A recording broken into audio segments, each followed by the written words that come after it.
শোনো রুদ্র, আমি কোনো কথা শুনতে চাই না। আমার ডকুমেন্টসগুলো এক্ষুনি তোমাকে এয়ারপোর্টে পৌঁছতে হবে। কিন্তু তার আগে আপনাকে একটা ইম্পর্টেন্ট ডকুমেন্ট আমার দেওয়া আছে।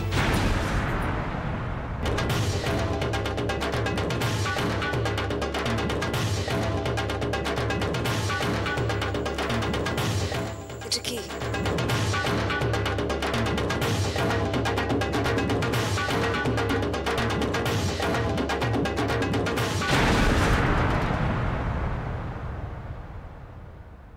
What? Resignation letter. তুমি রিজাইন করছো রুদ্র? Have you lost it? মাথা ব্যথা খারাপ হয়ে গেছে নাকি? No madam, not at all. ঠান্ডা মাথায় অনেক ভেবে আমি চিঠিটা লিখেছি, আর তাই জন্যই আপনার হুকুম তামিল করতে একটু দেরি হয়েছিল। You're impossible. কোনটা ম্যাডাম? আমি তোমায় ছাড়তে পারবো না রুদ্র, এ হতে পারে না। শোনো রুদ্র, ইম্পালসিভলি এরকম একটা ডিসিশন নিও না। আমি এগুলো বলছি কারণ এগুলো আমার বলা কর্তব্য। Have to give you time. আর তুমি তো এখন একা না, তোমার বউ আছে, বাচ্চা আছে। তুমি যদি রিজাইন করো ওদের কি হবে বলো? আমার বউ বাচ্চার কথা ভাবার জন্য থ্যাঙ্কস, কিন্তু কেন এসব কথা ভেবে সময় নষ্ট করছেন বলুন তো? ওয়াই?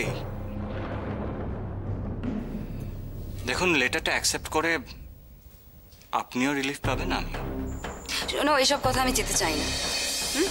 অফিসে প্রচুর পেন্ডিং কাজ আছে, সেই কাজগুলো আজ তোমায় কমপ্লিট করতে হবে, না হলে তোমাকে আমি যেতে দেবো না। ওয়াই? আপনার অফিসে তো আরো অনেক স্টাফ আছে, তাদেরকে দিয়ে গুরুত্বপূর্ণ কাজ করে নিন।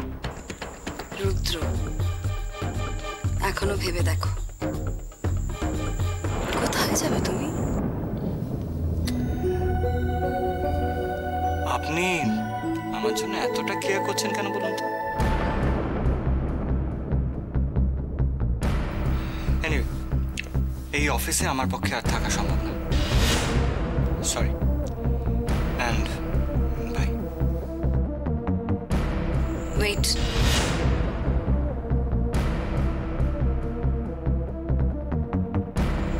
পেন্ডিং কাজটা কিন্তু তোমাকেই করতে হবে।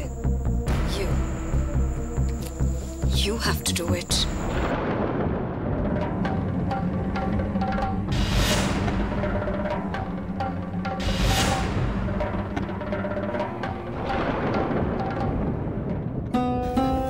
থাক মা। আশীর্বাদ করো বাবা। আশীর্বাদ তো তোদের সবসময় করছি, কিন্তু আমার আশীর্বাদে সে জোর কোথায় বল? ভাগ্যের চাকাটা তো কিছুতেই ফেরাতে পারছি না।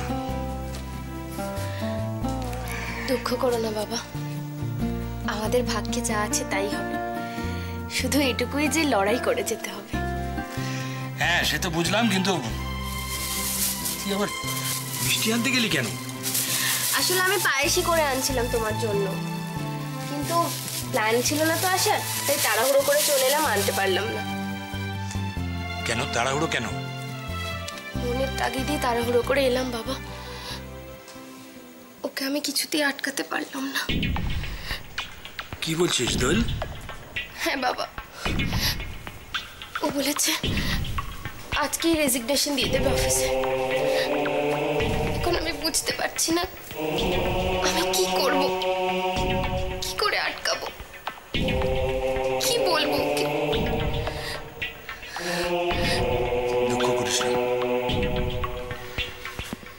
দেখ, স্ত্রী হলেও একটা স্টেজের পর তুই তো ওকে কোনো কাজে বাধ্য করতে পারবি না।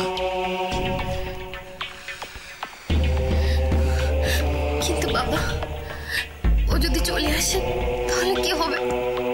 কার জন্য লড়াই করবে তুমি? এসব কিছু তো তুমি ওর জন্যই করছো। কেন কষ্ট করবে তাহলে তুমি? করতে দে ওকে দোয়েল, ওর যা মন চায় ওকে করতে দে। এই অপদার্থ বাবাটার জন্য আর কতদিন কষ্ট করবে ও? ভাবে শুনলো না বাবা। আমি ওকে অনেক বোঝানোর চেষ্টা করলাম, বললাম এসব কিছু তো তোমার বাবারই, এসব কিছুকে রক্ষা করার দায়িত্ব তোমার। কিন্তু তুমি জানো তো বাবা ও কতটা জেদি। আর এমনিতেও চন্দ্রা ওকে যেভাবে অপমান করছে, ওর পক্ষে আর এসব মেনে নেওয়া সম্ভব নয়। আমি মেনে নিতে পারলেও ওর পক্ষে আর সেটা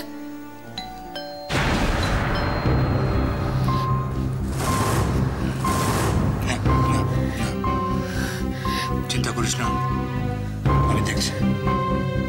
তুই এখানে বস।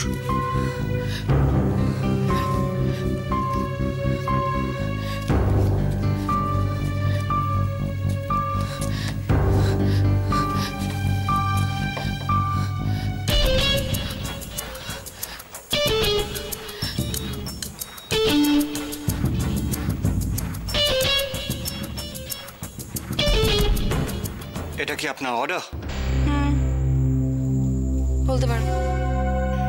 কিন্তু আপনি অর্ডার করলেই তো আমি আর মানতে বাধ্য নই। 100 বার বাধ্য।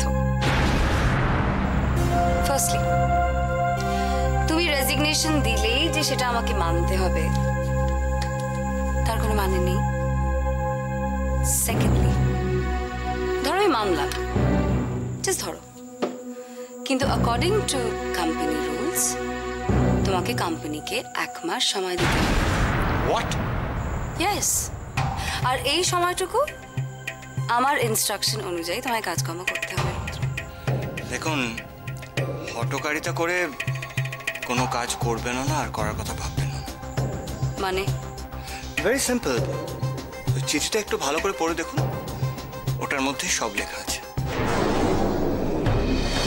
আর as far as company rules and regulations are concerned, আমি একটু হলেও আপনার থেকে বেশি জানি, তাই না?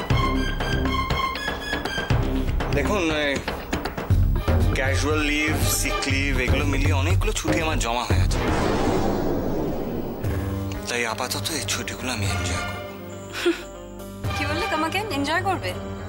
পুত্র, এনজয় করতে গেলে না টাকা লাগে। সংসার চালাবে কি করে টাকা ছাড়া? খাবে কি? আপনি যে আমার জন্য এতটা কেয়ার করেন সেটা ভেবে আমি খুশি না হয়ে পারছি না ম্যাডাম। তবে হুট করে এরকম একটা চিঠি পেলে যে কোনো মানুষ নিজের র্যাশনালিটি হারিয়ে ফেলে, আর আপনিও সেটা হারিয়ে ফেলেছেন। রুদ্র, এত জানেন আর এইটুকু জানেন না? কোনো স্টাফ যদি ছুটিতে থাকে তাহলেও তার স্যালারি দিতে আপনি বাধ্য, অন্তত একটা নির্দিষ্ট সময় পর্যন্ত। আর আমার বউ, বাচ্চা, আমার সংসার, আমার প্রাণ, দরকার হলে তাদেরকে নিজের জীবন দিয়েও আমি বাঁচাবো। অযথা টেনশন করবেন না, আপনার ভাবার কোনো দরকার নেই।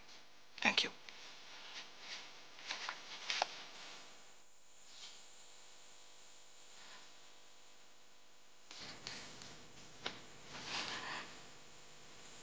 রুদ্র, আমায় ছেড়ে যেও না। কি করে বোঝাই বলো তো তোমায়? তুমি কবে বুঝবে?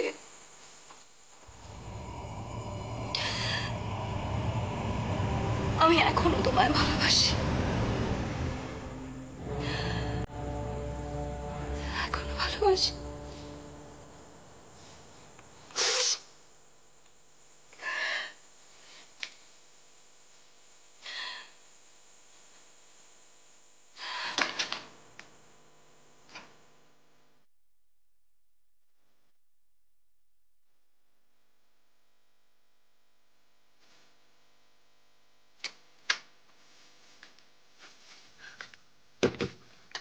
হয়েছে? হ্যাঁ স্যার, আপনি যেভাবে বলেছেন সব আছে এতে? সব আছে। তাহলে আর এখানে দাঁড়িয়ে থেকো না, যাও। ঠিক আছে। আমি দরকার হলে পরে তোমার সঙ্গে যোগাযোগ করে নেব। ঠিক আছে।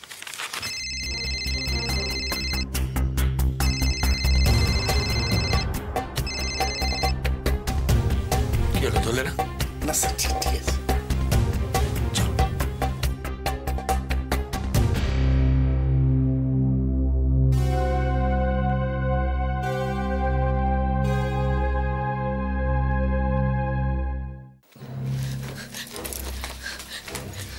কে এসেছে বাবা? কে ছিল? সন্দোল, সমস্যা যেরকম থাকে তেমনি তার সমাধানও থাকে, শুধু ধৈর্য ধরে সেটা খুঁজে নিতে হয়। কি বলছো কি তুমি? আমি তো কিচ্ছু বুঝতে পারছি না। কিচ্ছু বোঝার দরকার নেই তোর। এই সমস্ত কথা তুই তোর মন থেকে দূরে সরিয়ে ফেল। তোদের বাবা যেরকম তোদের বিপদের মধ্যে ঠেলে দিয়েছিল, সেই বাবাই তোদের আবার বিপদ থেকে বার করে নিয়ে আসবে। আর তা যদি না পারি, তাহলে জেনে রাখিস, আমার নাম সোমেশ্বর অধিকারী নয়।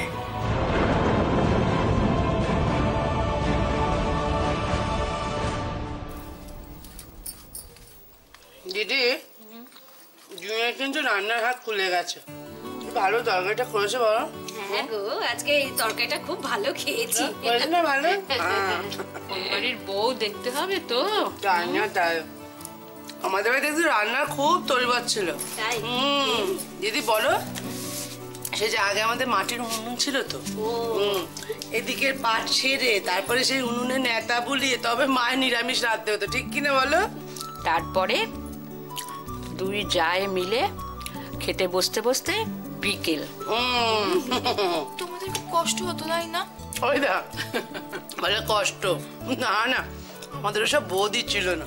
মা যা বলতেন তাদের হার নাড়তাম। হ্যাঁ হ্যাঁ, মা খুশি হলে শান্তি। হ্যাঁ, আর তাই তো আল্লাহ তোমাদের জন্য জুই বেটার মতো অমন বৌমা দিয়েছেন বলো। ঠিক বলেছিস মুমতাজ। ছোট, তোর মনে আছে মা, শাশুড়ি মা ওই বয়সেও কিরম লুকিয়ে লুকিয়ে তেঁতুল খেতে? অবাক হচ্ছে। আমার মা ঢুকে ফেলে তো, আমি মার থেকে চেঁচে খেয়ে নিতাম। মা চলে গেল, টক খাওয়ার অভ্যেসটা আমার দিয়ে গেল। তুমি না যাতা কেন খেয়াল করিয়ে দিলে? তোমার দেহ রাগ করে বলে ভেবেছিল মা টক খাবো না। এইটা খুব ভালো ভেবেছো আপা। ও দরকার নেই ওসব টক টক খাওয়া। এই অবেলায় টক খেলে বোঝোই তো। না না না, অত বেলা অবেলা তোমায় দেখতে হবে না। এই মুস্কান যা না, ওই যে ওইখানে দেখ বয়াম আছে, বয়ামের মধ্যে আচার আছে, এই ছেড়ে দে না। কেন আর করছো? যা না। এ কি দেখেছো ছোট, তুই খাসনি বাপু? কেন? আচ্ছা কি রে, তো কদিন আগে পেট ব্যথা করছিল না? একটুখানি খাবো, দেখো একটুকুনি। আচ্ছা দেখি, দেখো এই একটুখানি দিবি, দে ওইটুকুই দিবি। থাক না। দে না, ভাল লাগে না। কথা বলছে আবার বড়দের মুখের ওপর। বলছি একটুখানি দিতে, দে না হাতে তেল একটুখানি। একটুখানি তো দিবি, বেশি তো দিবি না। একটুখানি নিচ্ছে, তাকানোর কি আছে?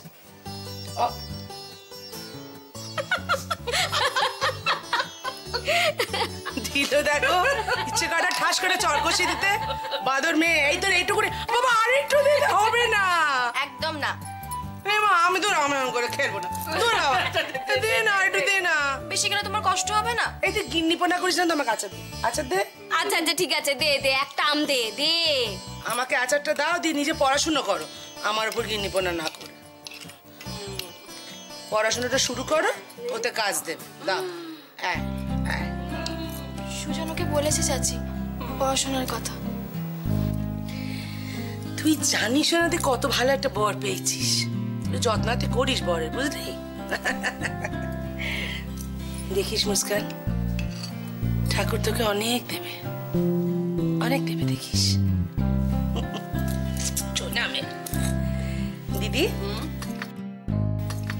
আমার সুজনটা কত বড় হয়ে গেল, তাই না? সুজন আমাদের হীরের টুকরো ছিলেন। সে আমি জানি না, কিন্তু এটুকু জানি আমার নিজের খুব গর্ব হয় আমি ওরকম একটা ছেলের মা বলে।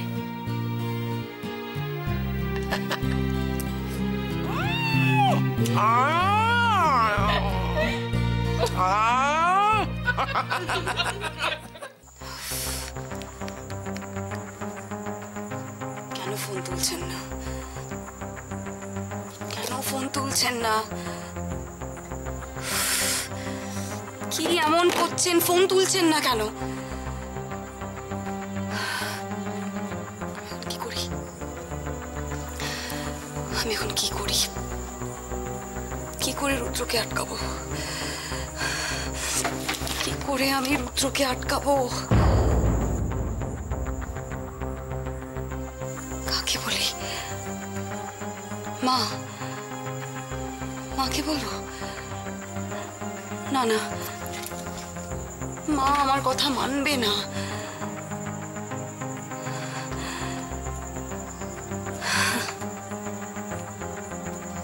আমি হেরে গেলাম, আমি হেরে গেলাম।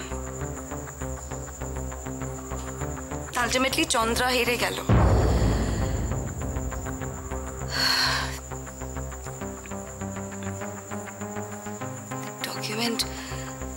ডকুমেন্টটা যে আজকেই পাঠাতে হবে।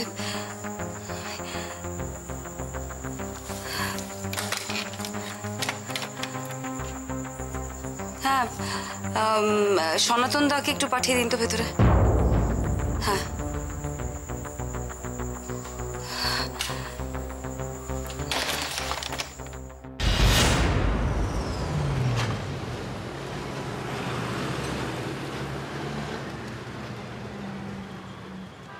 আমি আর সহ্য করতে পারছি না মীরামা, আর সহ্য করতে পারছি না। এখানে থাকলে আমি মরে যাবো। চুপ কর বাবা, চুপ কর। আমার সামনে এই কথা বলতে তোর বাঁধলো না? হ্যাঁ রে, এই সংসারের চোখের সামনে এত অন্যায় দেখে চলেছি। তুই কি ভাবছিস আমার খুব ভালো লাগছে? শুধু তো তোর জন্য পড়ে রয়েছি রে। আমি জানি মীরামা, জানিস, কিন্তু বুঝিস কি? ছোটবেলা থেকে মা বলতে তো তোমাকেই জেনেছি মীরামা।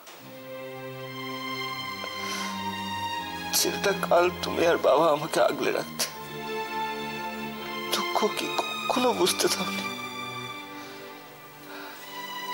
আজও তো শুধুমাত্র আমার জন্য তুমি নিজের মেয়ের বিপক্ষে কথা বলো। আমি কি বুঝি না? আমি শুধু তোর মা, আমার কোনো মেয়ে নেই।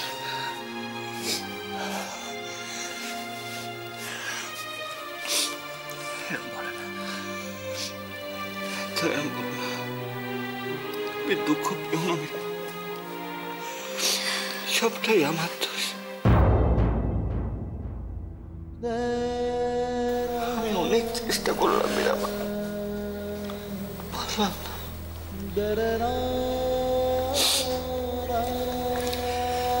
শরীরটাও একটু আমার দুঃখটা বোঝে না।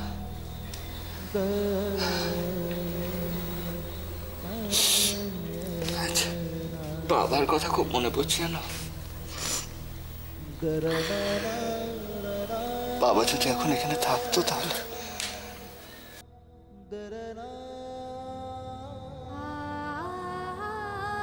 আমার মাথা রাখার জায়গাটুকু তুমি দখল করে নিলে রুদ্র। কি নিয়ে বাঁচবো আমি? কি আছে আমার? কেউ বোঝে না, কেউ বোঝে না এই চন্দ্রার যন্ত্রণা।